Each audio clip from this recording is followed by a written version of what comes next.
del autor Jorge Valderas. Él es licenciado en Sociología por la Universidad Autónoma de Ciudad Juárez y maestro en Ciencias Sociales por la misma. Ha sido conferencista invitado en la Universidad Iberoamericana, el Colegio Mora y la Universidad Nacional Autónoma de México.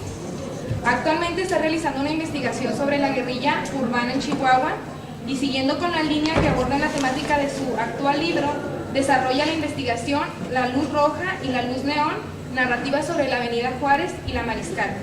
Próximamente presentará su libro en la Universidad New Mexican State University, la University of Arizona y la Universidad Autónoma Metropolitana, también en la Universidad de Colima y en la Universidad Veracruzana.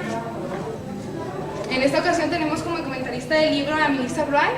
Ella es licenciada en Ciencias Sociales en Harvard University, directora en Geografía en Johns Hopkins University, profesora en la Universidad Autónoma de Ciudad Juárez, profesora de Geografía y Estudios de Género en la Universidad del Estado de Pensilvania, y ha tenido publicaciones en revistas como Ciudades, Public Culture, Social Text y Antípoda.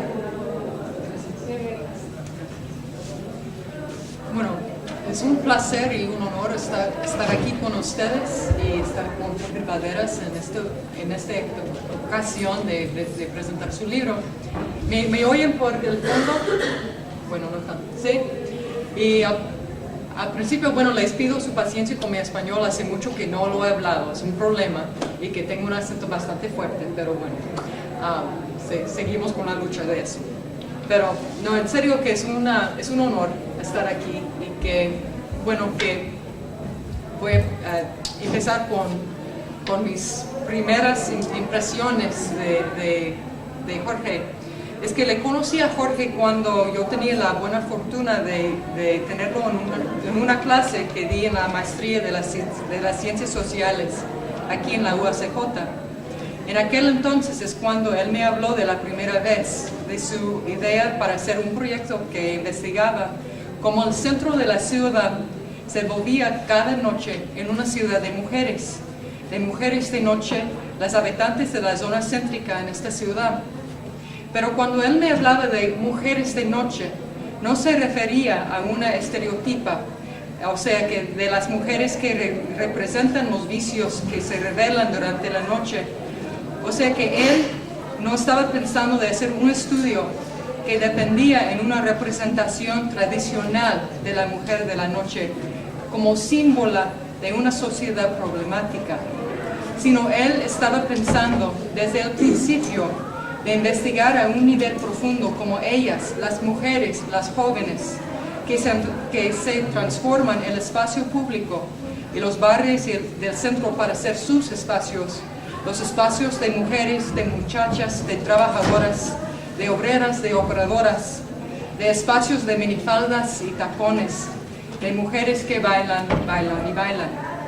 O sea, Jorge quería y luego lograba investigar por su complejidad la mujer de noche, aunque que muchos otros estudios se presumen que ella, una mujer de la noche, representan una categoría transparente, sencilla y estática.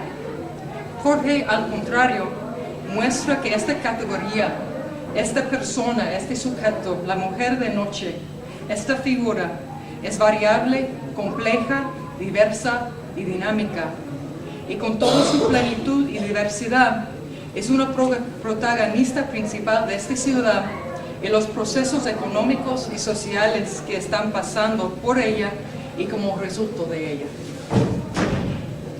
Un concepto clave a todo el proyecto de Jorge, y que está muy evidente en el libro, es la idea del ritmo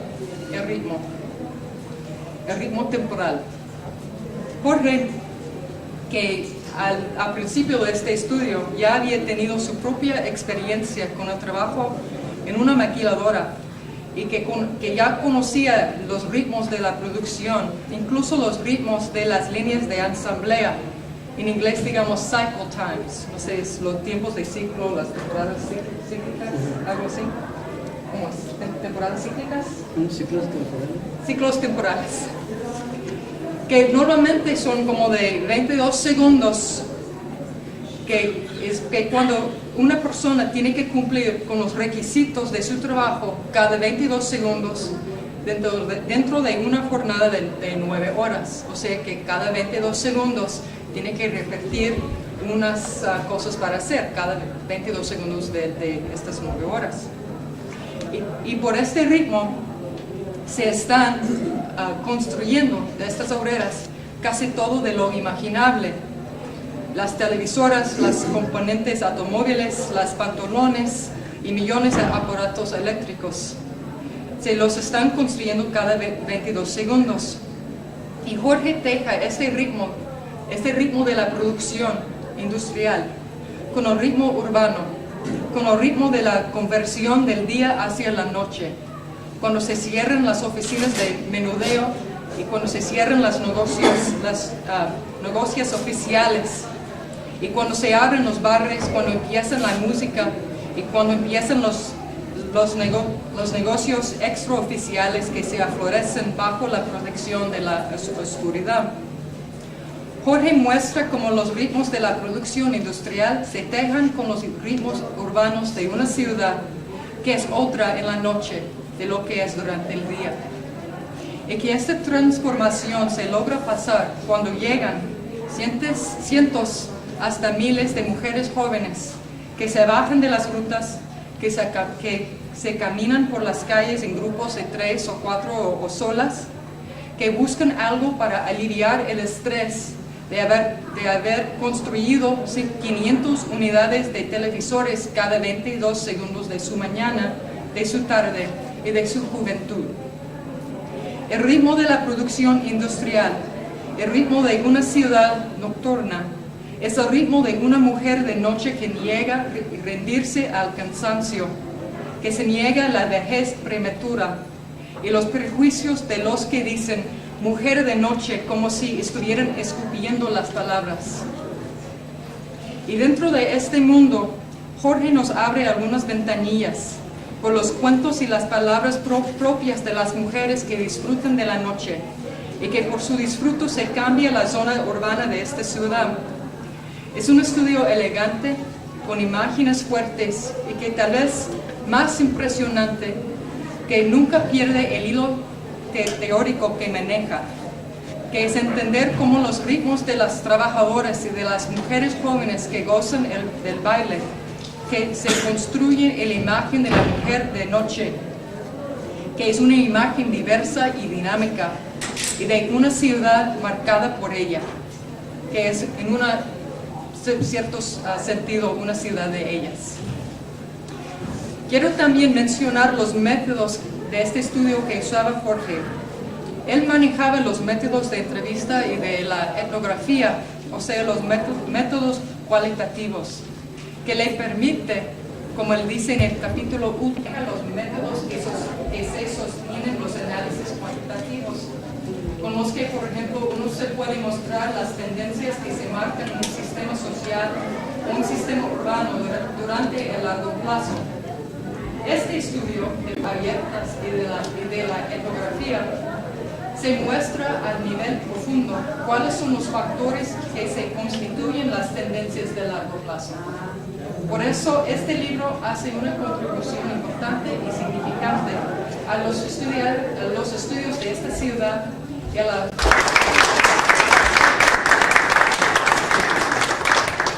Bueno, gracias a Melissa. También quisiera darle... y me imagino que particularmente las mujeres tuvieron una discusión o un comentario interesante en sus senos familiares para poder venir a Ciudad Juárez.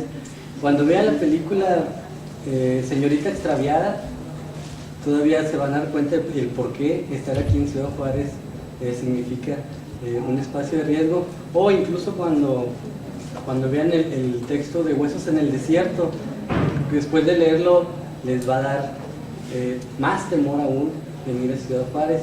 Sin embargo, mi idea no es aterrorizarlos sobre Ciudad Juárez, sino presentarles otra cara sobre la ciudad, con los espacios que anteriormente eran prohibidos para ellas, y mencionarles de su visión cotidiana, cuáles son las perspectivas y cómo construyen ellas su percepción sobre la noche de la perspectiva cultural. También, pues les digo así de entrada que mi libro ha tenido algunos problemas de circulación. Por ejemplo, el libro salió en noviembre del año pasado, en octubre, noviembre del año pasado. Pero bueno, básicamente me gustaría explicarles a grandes rasgos cómo armé un poco el entramado teórico, y antes que todo pues me da muchísimo gusto que comentar este tema.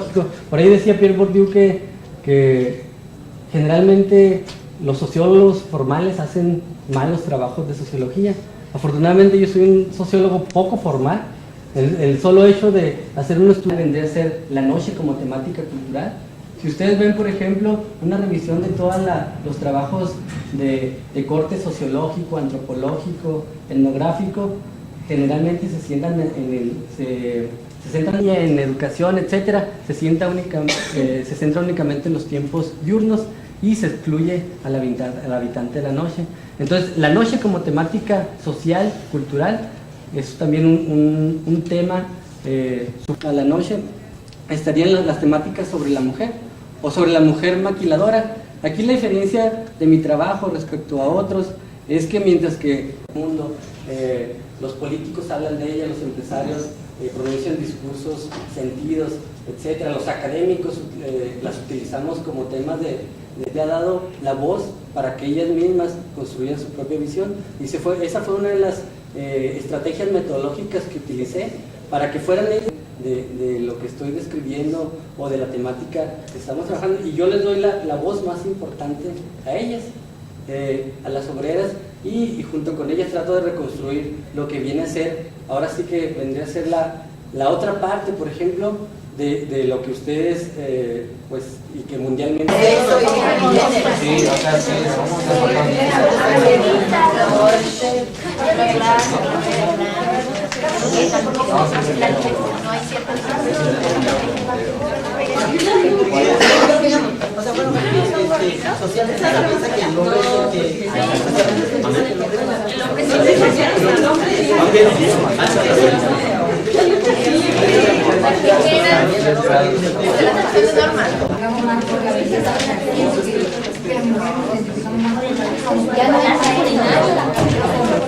Andamos buscando de fútbol.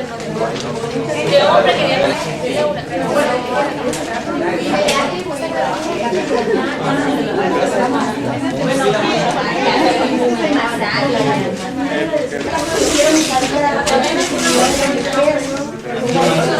También quería avisar al muchacho esa de arriba. Ahí en mi sección de que el hombre no se mete a la cocina. Es poco común. Y la de fútbol que es para hombres. Sí, pero si no quieren, ya lo hace poco tiempo. Que sí. ¿Qué es la realidad? Quiero un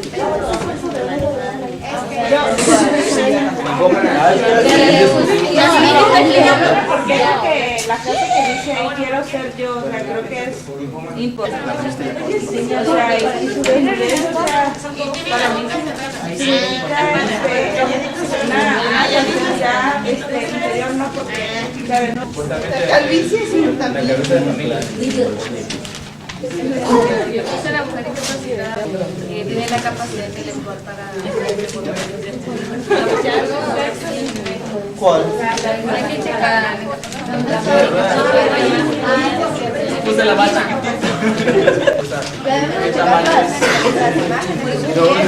¿y qué tanto hombre soy? O sea, que tiene que ver con el mito de la sexualidad del tamaño. Por eso digo de luz.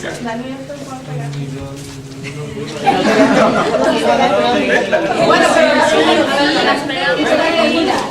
ya tienen su profesor.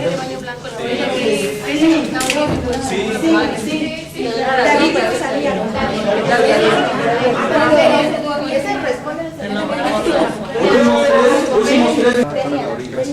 Yo quería que estás Yo no pegué ni uno. Mira, agárrate.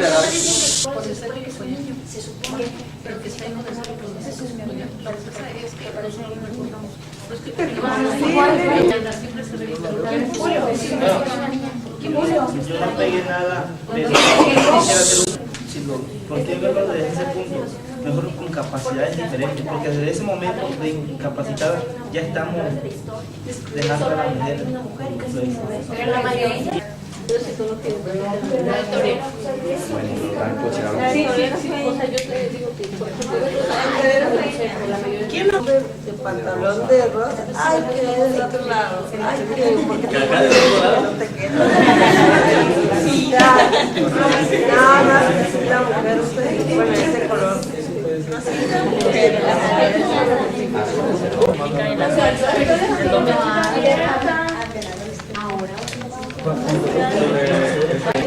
El hombre es sino con el hombre mismo, o sea, tener un cierto poder que se ve ahí sobre la mujer y el hombre, que aunque sean diferentes siempre hay sentimientos, o sea, siempre hay una valoración en eso. No. Entonces ya concluyó este equipo, ya tienen su representación. A este equipo va a exponer su lámina, después el otro equipo pasa también con sus representantes a exponer su lámina, y cuando terminemos ambos equipos de decir qué es lo que opinamos acerca de esto. Pues, de todas estas imágenes tenemos, por ejemplo, aquí la que es de un torero, que nos comentaban aquí los compañeros que significa cierta fortaleza que el hombre tiende a representar, fortaleza pero tras la dominación, principalmente hacia los animales o hacia el medio también. Por decir acá hay otra donde se vincula, por lo regular siempre se vincula a la mujer en el sexo y en lo que es sexo y joyas y cosas así como para arreglarse. O sea, por lo regular cuando se tiene un concepto general social de lo que es la mujer, siempre esta va vinculada a la sexualidad y a la belleza. Sí, pero también ahorita estamos manejando un poco estigmas, pero de lo que ha sido más bien el reflejo hacia nosotros, porque aquí tenemos un estereotipo de belleza, pero en cuanto se podría decir perfecto, ¿no? Sin marcas en el cuerpo, sin lonjas, sin nada, ¿no? Y porque en otros lugares, en otros estados, al contrario, la gordura es una belleza, ¿no? Pero en el medio que estamos ahorita, en la modernidad, ¿no?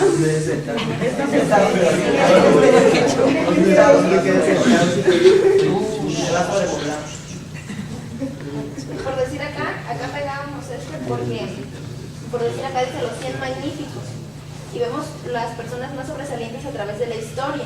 Si se dan cuenta, son muy pocas las mujeres, por decir acá hay 2 nada más, y han sido reinas. Entonces, lo demás está cubierto de hombres. Si se dan cuenta, la mayoría de los personajes importantes a través de la historia han sido hombres. Eso nos demuestra que realmente sí ha sido relegada la mujer desde tiempos inmemoriales, ¿no? Y hasta la actualidad. Bueno, también aquí hay una virgen que está cargando a un bebé. Esta, según nosotros, representa el peso que se le da a la mujer como educadora y como el sentimiento de maternidad, que no necesariamente se tiene que tener, pero es un poco el estilo. Sí, por decir acá, en los cosméticos, planteaban acá en el equipo que la mujer siempre está luchando por no envejecer, por verse joven siempre, por luchar contra las mismas mujeres, ¿no? Por decir las generaciones más jóvenes, porque por decir siempre se dice en el hombre, ¿no? Por decir, no, que el hombre entre más maduro, más guapo, más experiencia y todo este tipo de cosas, ¿no? Y sin embargo a la mujer se le estereotipa, se le estigmatiza de que no, pues ya está vieja, está gorda, lo que sea, ¿no? Entonces es una contradicción tremenda y por eso, aparte de muchas otras cuestiones, ¿no? Siempre la mujer como que de alguna manera el papel que se le ha dado es reducirse a eso, a verse bien, a verse perfecta, bonita. Sí, la idea de no envejecer. Ajá, por eso es también que van estas imágenes, porque al hombre ya, bueno, en esta misma sociedad ya no se le exige nada más ser fuerte, sino esculturalmente fuerte, ¿no?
la música era ya de grandes compositores e intérpretes como estas personas, tiene un alto grado de racionalidad, no así a grandes rasgos, comento eso, ¿no?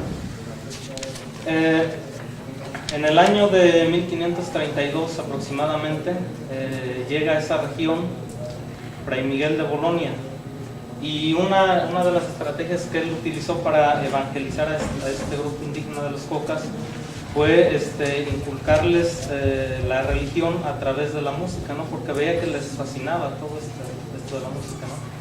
Entonces ahí se hace una combinación entre lo que es el mariachi prehispánico con la chirimía ya aportada por los españoles, ¿no? La chirimía consiste en el pito y el tambor. Posteriormente se separa lo que es esa música con características prehispánicas de la chirimía, y se une la chirimía con el grupo de cuerdas, básicamente 2 violines, una vihuela y el guitarrón. Cabe señalar que en este municipio de Cocula la gente elaboraba de forma artesanal la chirimía y el guitarrón, ¿no? Y retomaba más la cuestión de los violines de los españoles, ¿no? Entonces ya entre las décadas de 1860 y 1870 surge algo interesante. Se da, creo yo, uno de los momentos cruciales en la evolución del mariachi, ¿no? Que es la separación de la chirimía y la conservación nada más del conjunto de cuerdas. Ya para septiembre de 1908, un mariachi de Cocula llamado Cuarteto Coculense, precisamente por estar integrado por 4 elementos con instrumentos, vihuela, guitarrón y 2 violines, hace una de sus primeras grabaciones en los Estados Unidos de Norteamérica, apoyados por Jonathan Clear. Este señor visita la región, él es musicólogo y maneja cuestiones de musicología, y empieza a observar el canto y la música de este cuarteto coculense, y encuentra allí la esencia de este tipo de música que después va a incursionar a través del tiempo y del espacio en casi todo el mundo, ¿no? Entonces él se preocupa por rescatar este tipo de música, les ayuda a ellos a hacer de forma muy rudimentaria unas grabaciones que actualmente circulan en ciertos lugares, se grabaron en Estados Unidos, y en este tipo de música podemos apreciar hasta cierto punto esa esencia del mariachi, ¿no? Posteriormente, alrededor de 1907, llega un mariachi a la Ciudad de México, que fue el mariachi de Concho Andrade, y fue el primero en instalarse en lo que actualmente se conoce como el Tenampa en la Ciudad de México, ayudado por Juan Hernández, que fue un personaje alrededor de 1930 se incorpora a lo que es el mariachi y la trompeta, ¿no? ya de forma general. Esto es, les describí muy rápidamente un poco de la evolución de este mariachi, ¿no? De cómo se ha dado. Desde 1995 se empezaron a celebrar en la ciudad de Guadalajara los encuentros internacionales del mariachi, que actualmente se conocen como Encuentros Internacionales del Mariachi y la Charrería. Desde 1998 se hicieron algunos. Uno de otro sociólogo importante que ha estudiado cuestiones, está convirtiendo la música en una mercancía, ¿no? Estas referencias se las doy para ir ubicando algunas cosas musical en este lugar, Cocula, Jalisco. Y fue un mariachi que al principio a través de los dueños de las haciendas que hay en el municipio de Cocula, Sauceda y la hacienda de San Diego. Hay vamos para hacer un señalamiento, hay una canción que dice Caballo Quieto Sabache. Un dueño de esta hacienda de la Sauceda va a haber un evento interesante en Guadalajara y posteriormente a la Ciudad de México. Pero ¿cómo eran estos mariachis? Ciudad de Guadalajara, 1905, Ciudad de México. ¿Cómo eran? ¿Qué música llevaban? Estos eran campesinos de huarache, pantalón de manta. Entonces, ellos llegan a la Ciudad de México y ahí pues se presentan, no se regresan a Cojula, está cerca, 74 kilómetros Cojula de la ciudad de Guadalajara. Se presentan en Guadalajara y luego en la Ciudad de México, y ya es en este lugar, en el Distrito Federal, donde ellos tienden a quedarse un poco más por esta cuestión del Canasta. Pero ¿qué es lo que pasa allí? En un inicio son rechazados, su música no es comprendida, no le gusta a la gente, pero poco a poco van creando ese público, ¿no? que empieza a escuchar, a captar lo que ellos tratan de reflejar en su música. Entonces viene de allí a la influencia, ¿no? de la gente del centro, de la gente de la zona urbana, su influencia con la gente del sector rural, ¿no? En este caso específico del mariachi de Cojula, ¿no? Entonces les dicen, no, pues nosotros sí los invitamos a tocar a nuestras casas, necesitamos que vayan, nos gusta cómo tocan, ¿no? Pero para esto necesitan ir más presentables, porque los guaraches, ¿no? Su vestimenta de campesino, ¿no? Entonces es cuando se empieza a dar un poco la transformación de la vestimenta. No es de golpe, claro está, es un proceso que se va dando, y se van dando también algunos cambios. Y como les decía, se van incorporando instrumentos, se van haciendo experimentos ya por la gente que se establece en la Ciudad de México, gente quizás tuvo mayor importancia en la Ciudad de México, ¿no? Que hace poco una presentación, y yo platiqué con el director de acreditación y me dice, no, ¿qué crees? Se me quedaron dos de mis muchachos allá que quieren experimentar en los Estados Unidos, integrarse a algunos otros grupos, a trabajar en otras cosas. Entonces, uno ve cómo va influyendo el mariachi de Cojula, no nada más desde aquellos que vas a participar y punto, ¿no? Entonces, las leyes de acceso a la información ponen 4 guías o más bien rescaté 4 puntos principales que se repiten casi en todas ellas, como puntos a conseguir mediante la implementación de esta ley. Una de ellas es la transparentación de la administración pública, la rendición de cuentas, la evaluación de la gestión pública y el abatimiento de la corrupción. Ante esto vamos a ver que en cuestiones, por ejemplo, con el abatimiento de la corrupción, la información no es una condición que te va a permitir abatir la corrupción por sí misma. Información en México ha habido desde hace mucho tiempo, ¿no? La gente sabe que con el aumento del salario mínimo a nadie le alcanza, la gente sabe de los fraudes que ha habido, y los que hicieron los fraudes siguen caminando en las calles, la gente sabe de los asesinatos que ha hecho el Estado y no se ha hecho nada, ¿no? Entonces, la información tiene que ver con un ejercicio social, y ese es el gran problema con la postura que nos está mostrando el Estado, con el sentido que se pretende dar a una ley, y es, creo yo, uno de los más grandes peligros, ¿no? Porque si pensamos o consideramos esta cuestión de manera ingenua, vamos a decir que el Estado, mediante un discurso, solamente va a tratar de mostrar una cara, pero ¿qué hay de ese uso común de un discurso? Y va a tener repercusiones y va a determinar actitudes y acciones por parte de los individuos, ¿no? Entonces, si consideramos que las leyes deben de ser operativas en los medios para alcanzarse y no nada más otorgarnos unos fines, en la esencia precisamente de las críticas o de las propuestas críticas en función de considerarse como leyes, son normalmente destinadas a reemplazar una cuestión intelectual y material anticuada para un funcionamiento, pero tras su institucionalización tienden a caer en convertirse a lo mismo y atrasarse y quedarse totalmente paralizadas ante el avance de la sociedad, ¿no?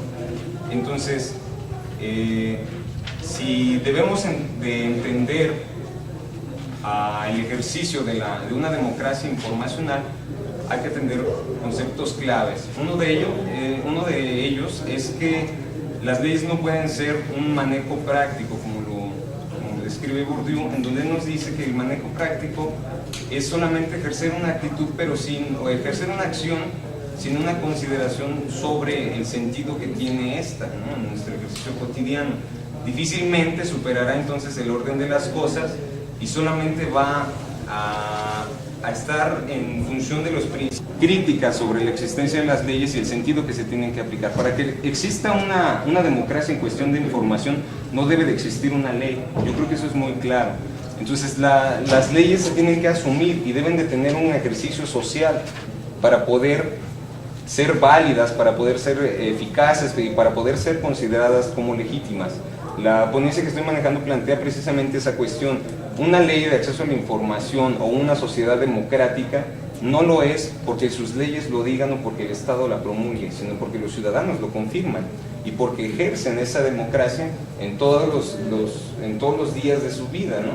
La sociedad mexicana va a ser democrática en cuestión de información en la medida en que haga un ejercicio social de esa información. ¿Y eso cómo va a conseguirse? El único intento serio que hay actualmente en este ámbito viene de la Ley de Acceso a la Información en Sonora, en donde se plantea la cuestión de una figura que se va a encargar no nada más de la promoción, sino de llevarlo, hablando de que el ejercicio social o el cómo actúan las personas tiene que ver con los mecanismos mediante los cuales se evalúa su acción, pues uno de ellos va a ser entonces, tiene que ver entonces el reforzar la educación básica para poder, tenemos que responder de una manera democrática, que pida cuentas en el Estado, que tenga una cultura de transparencia, que tenga una mayor participación y que tenga un abatimiento de la corrupción, pues entonces se le tiene que dar medios para que ellas puedan responder de tal manera a estas situaciones, ¿no? Lamentablemente son cuestiones que son tocadas muy poco por las leyes y estas leyes de información plantean la cuestión de promulgar la ley e inmediatamente tener un avance de la corrupción y todo esto, ¿no? Una visión bastante pobre de lo que tiene que ver con la cultura de la transparencia, por lo que podría ser un ejercicio social de una ley, de un referente simbólico que va a llegar a ser esto como un mecanismo para de actuar de las personas, ¿no? Tendríamos entonces que hablar de una promulgación de una ley, pero para que ésta llegara a ser objetivada en nuestra sociedad y pudiera ser que haber una adaptación de los ciudadanos con respecto a ese nuevo campo de conocimiento que hasta anteriormente era ignorado o que bien al plantearlo de esta manera pone de manifiesto una ruptura para la forma de actuar cotidiana de las personas, ¿no? Esta ponencia precisamente mostrando el cuadro de cómo debería o cómo la identidad se va definiendo como definición o identificación de un sujeto con respecto al mundo en el cual él se está desenvolviendo en un proceso que los dos van avanzando al mismo tiempo, ¿no? Por un lado tenemos la manera de hacer las situaciones legales van a cambiar, tienen entonces que transformarse las cuestiones simbólicas, ¿no?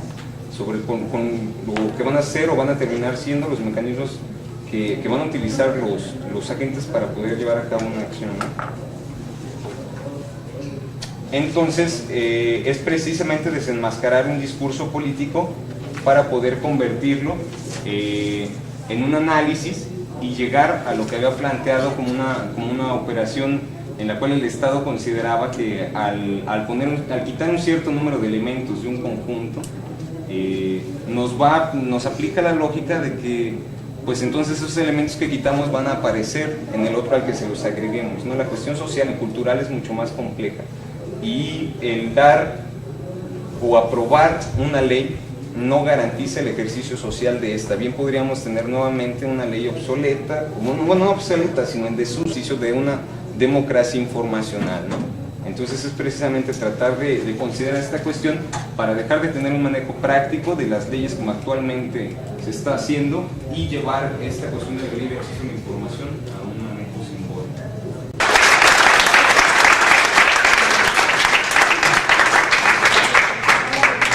Muy bien, gracias. Damos la palabra a José Espino de la Universidad Autónoma de Coahuila, también Unidad Torreón, sobre la crisis Estados Unidos-Irak bajo el enfoque de la teoría de las distinciones. Sí. Bueno, de hecho, el título original de la ponencia es Riesgo y contingencia en la política internacional, la crisis Estados Unidos-Irak bajo el enfoque de la teoría de las distinciones. El mito de la modernidad como el supuesto paraíso prometido, donde valores como la igualdad, la justicia y la democracia serían los ejes por medio de los cuales la sociedad se colapsó casi desde los mismos inicios de la sociedad moderna. De esto pueden dar cuenta los trabajos científicos de Marx o la producción poética de Charles Baudelaire, quienes ya desde entonces veían traicionadas las premisas de la modernidad y en consecuencia los intereses de los menos privilegiados. El orden y progreso que prometía Comte al llegar al estadio positivo, según la evolución positivista de la sociedad, nunca llegó, y al parecer afirmó que la modernidad se presentó en dos planos: la modernidad de la tecnología, que incluso esta no llegó a todos los sectores sociales, y de la liberación, la cual solo ha permanecido como una empolvada utopía, según Wallerstein. Sin embargo, quienes dieron cuenta de las características, ahora sí no utópicas, sino distópicas de la modernidad presente, en lo que algunos llaman ahora primera modernidad o modernidad de la ilustración, no lograron realizar un pronóstico acertado para lo que le fuere consecutivo a ese estado de cosas. Un ejemplo claro son las predicciones de Marx, por ejemplo. En nuestros días, las utopías también se han visto colapsadas e intentan como contradictorios, no solo con los que quedaron atrás, sino también existe cierta contradicción entre los valores contemporáneos. Ciertos valores de nuestra sociedad se contraponen unos con otros. Por ejemplo, solidaridad y competencia. Son valores aceptados los dos, practicados, pero no los podemos poner en práctica al mismo tiempo. Una utopía y un sistema que pretendía ser hegemónico. También atestiguamos lo que en un primer momento se pensó como el fin de la historia o un nuevo orden mundial, argumentos que en muy poco tiempo se vinieron abajo dadas las condiciones de la realidad social. Pareciera que caminamos por la calle a la economía y a la tecnología, ya que la incertidumbre en la que vivimos no permite tener una imagen clara de la confrontación bélica. La economía estable puede llevar la crisis, y esas crisis pueden llevar a la estabilidad en un periodo posterior, así como también lo que genera estabilidad en algún sector determinado también puede generar estabilidad, pero en otros sectores puede generar caos, o la estabilidad de algunos sectores se alimenta del caos en otra, y cuando los demás sectores se estabilizan puede llegar al caos. Es más que un juego de palabras, se puede decir que es una creciente complejidad, según la teoría de sistemas de Niklas Luhmann, en las que se encuentran los procesos. Ese es el lado.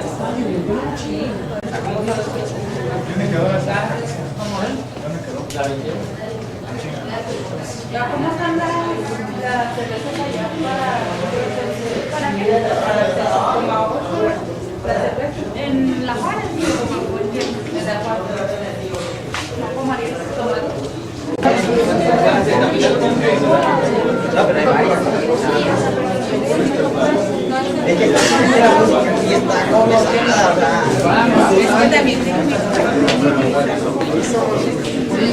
Ayer vimos unas cosas y hoy vamos a ver otros conceptos.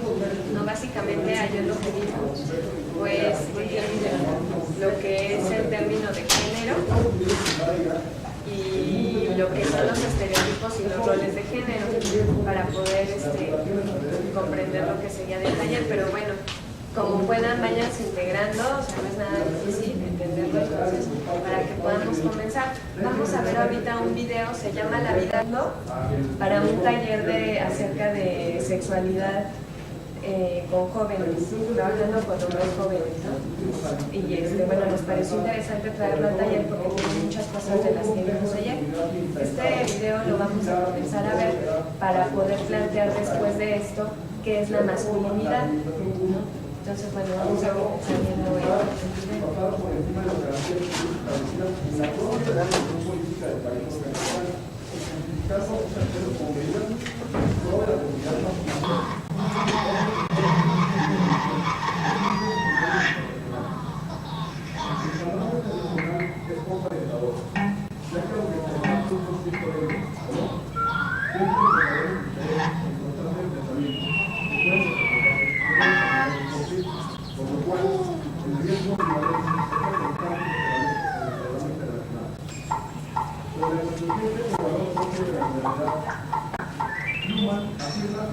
la ecología legal en su texto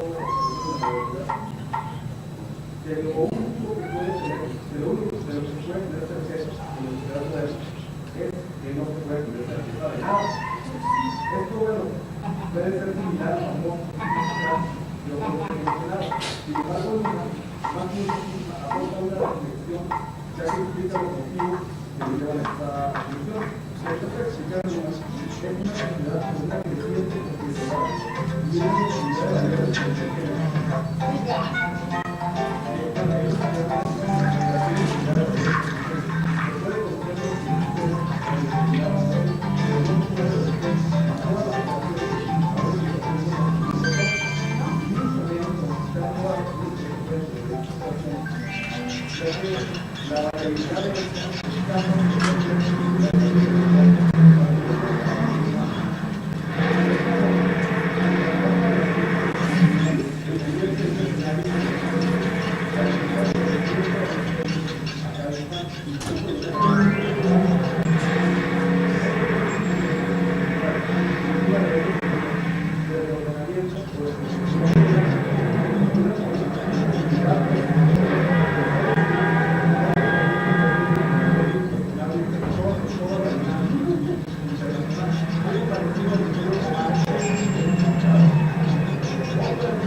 ¿Sabes que cuando se hizo la reforma?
Podemos llegar a quedarnos también en la perfecta y ya le pusimos un nombre a eso.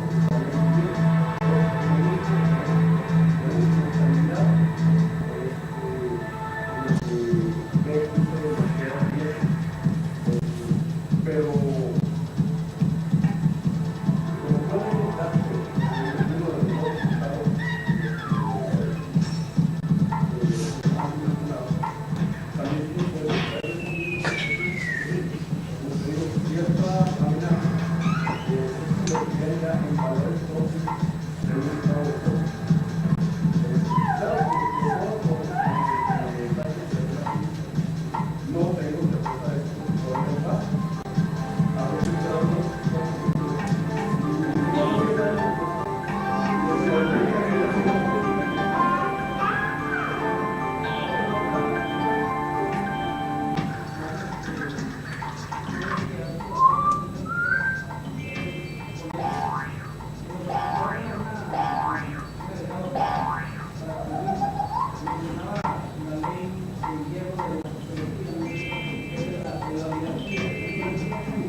¿Puedo hacer la relación con lo que ya vimos estábamos ayer, viendo ayer? Bueno, ahorita lo relacionamos con otros conceptos que traemos, pero igual no sé si alguien quiere opinar sobre que la tradición de Dios, de los ángeles, si le gustó, no le gustó. Todas críticas.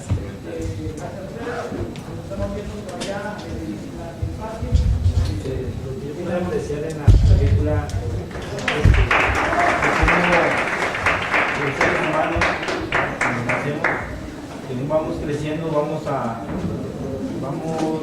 adoptando ciertas actitudes que la misma sociedad nos va dando, y en base a eso vamos a ir actuando, y ahí puede ver lo que es violencia física, violencia verbal, infidelidad, cómo los grupos de amigos influyen en la conducta de uno en relación a la infidelidad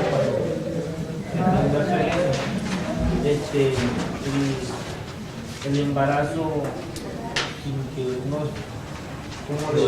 no deseado, y como todos estos problemas, el alcoholismo además, como todos estos problemas, cuando no se está preparado, influyen en que la pareja deje de tener amor. Y ya pero a pesar de todo eso, la pareja de aquel niño después que creció, ¿no? Cuando tuvo su pareja, pues estuvo a punto de tener problemas, pero después la misma sociedad da ejemplos donde sí hay consolidación en matrimonio, y son esos ejemplos de lo que se deben de tomar. Y fue así como ese niño, a través del ejemplo, pudo, bueno, ya no eran niños, sino ya tenía hijos, claro. Ya pudo tener otra idea, otra visión del mundo a partir de eso. También, o sea, algo que apreciamos muy interesante, ¿no? De que la relación, cómo influye mucho las relaciones de que si comienzan un noviazgo, ¿no? Es donde se deben de decir las cosas que se gustan y las cosas que no, vaya, para que luego exista una buena comunicación más que nada. Eso es lo que muchas veces, porque ya cuando se llega al matrimonio, ya se vuelve algo cotidiano, una rutina, todo eso, ¿no? Y es donde existen todos esos tipos de problemas. Gracias. ¿Alguien más? Nada más les haría una pregunta, por ejemplo, tratando lo del video, ¿alguien supo qué papel jugó el lápiz? Bueno, yo entendí que el lápiz funcionaba, bueno, daba a entender que era la sociedad, ¿no? Que de alguna manera el niño, el niño tenía las mejores intenciones, ¿no? Para su vida, pero de alguna manera el lápiz, al ser como sociedad, cualquier cosa, pues, precisamente le dibujaba, no sé, lo malo, ¿no? Y es como él se fue forjando, y también, como lo dijo el compañero, que la sociedad también, de uno mismo depende que dentro de la sociedad elija uno, ¿no? Por ejemplo, él al principio eligió por lo malo, ¿no? No tanto por eso, influenciado por la sociedad como se ve en el video, pero al final detectó lo bueno que tiene, ¿no? Por los mismos ejemplos de la sociedad, de las parejas, fue como él reaccionó. ¿Otros comentarios? La conducta de los padres también es muy determinante en cuanto a la idea del hijo, cuál es el papel que debe asumir la mamá y el papá. En el video se vio de que la mamá tenía que cuidar al niño y hacer la comida a la vez, en tanto que el hombre no puede hacerse cargo del niño, no se puede hacer cargo del niño porque tenía que ver su parte.